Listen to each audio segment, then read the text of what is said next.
Big international donors are set to unlock an additional $500 million in aid to protect rainforests like the Amazon. That's according to France, which also announced it's contributing a full $100 million to that package. Ricardo Salles is the Brazilian Environment Minister. He joins me now. First and foremost, you're accepting this money where your president said just a few weeks ago that countries like France should butt out, that this was a sovereign issue.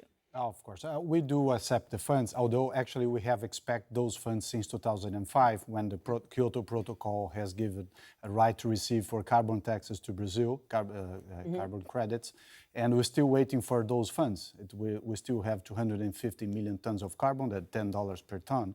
It would be like $2.5 billion in 14 years. So although he has promised that, we still have some doubts about he's going to fulfill this promise. And yet before your government came in, Brazil's record on the environment was mixed, but certainly better than what's been going on now. By your own government statistics, you pick your figure. Deforestation has increased in the last year either 40% to 80%. Whichever figure you want to pick, it is not good. Why? Why is your government allowing that to happen? Well, first, we do agree that we have to do more in terms of deforestation. Okay, so what are you doing then? Just like right now, this hour, on the ground, as the fires burn? There's an unprecedented operation enacted by President Bolsonaro, 150 aircrafts and cars, 40,000 military forces are on the ground, and the fire spots are going down, the numbers are going down. So it's already in place.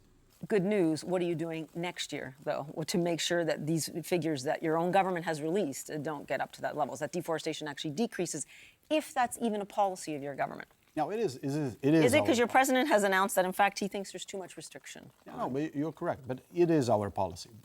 Deforestation going up since 2012, not now. And the fact is that Your own government says that deforestation has gone up from anywhere that this year with the fires involved. You can argue whether or not your government is to blame 100% for the fires, but gone up anywhere from 39% I saw and before June, and almost up to 80% at the end of the summer. Yeah, the numbers need to be confirmed. But anyway, we are fighting against deforestation and the fires. Deforestation going up for 7 years. It didn't begin with President Bolsonaro.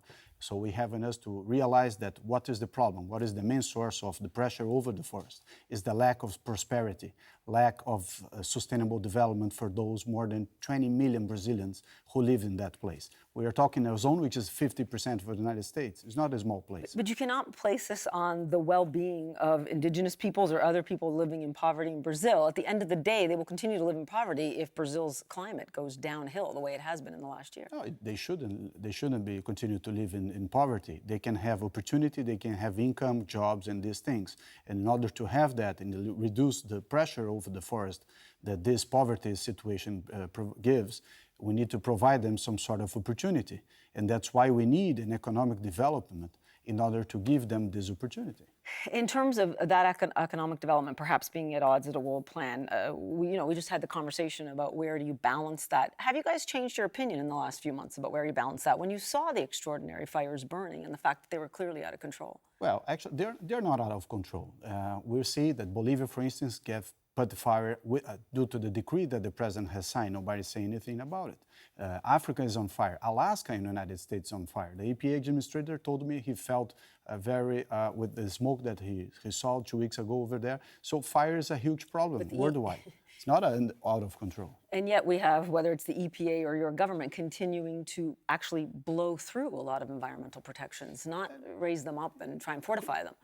Quite the opposite. Brazil is the country that is going very well in terms of its commitment of the Paris Agreement, as opposed to some of Europeans, for instance, who have criticized Brazil, but already said they're not going to fulfill their commitments. In terms of reductions, emissions, we have the ethanol, we have 45% of clean energy, renewable sources. So Brazil is doing very well in terms of the Paris Agreement and climate compromises that we have. So this must have to be clear for people that Brazil is not the bad guy on that, it's the good one. We are probably one of the only countries that is fulfilling all of its commitments, as opposed to European countries that have criticized us and they already said they're not going to do so. So why Brazil became a villain on that? It's not true. You become a villain, obviously, because of some of the things that your president said to other countries who felt like they were trying to help. Obviously, this is a very touchy subject for your government. You know, when you're around the table, as a cabinet table, because you're supposed to be the advocate for the environment, you're not supposed to be the advocate for finance. You're supposed to be the advocate for the environment. So I'm just asking you, what is your voice around the table, especially when some people, and including some in Europe, believe that, you know, they could bring up your government on charges of ecocide at the International Criminal Court for what you guys have done on the environment? The problem that in order to defend the environment and have resources to provide the necessary steps and assistance to the environment care, you need to have the economic development. It's something indissociable. You need to have both. They have to go all together. Otherwise, you don't have the resources to take care about. So what we're saying that the lack of development, the lack of prosperity is one of the major causes of the disrespect of the environment, not only in Brazil, but everywhere. So it's a necessary step. We have to combine that, make it harmonized between the economic development, opportunity, prosperity, and then resources in order to take care of the environment. It's a complex equation that we need to go with that.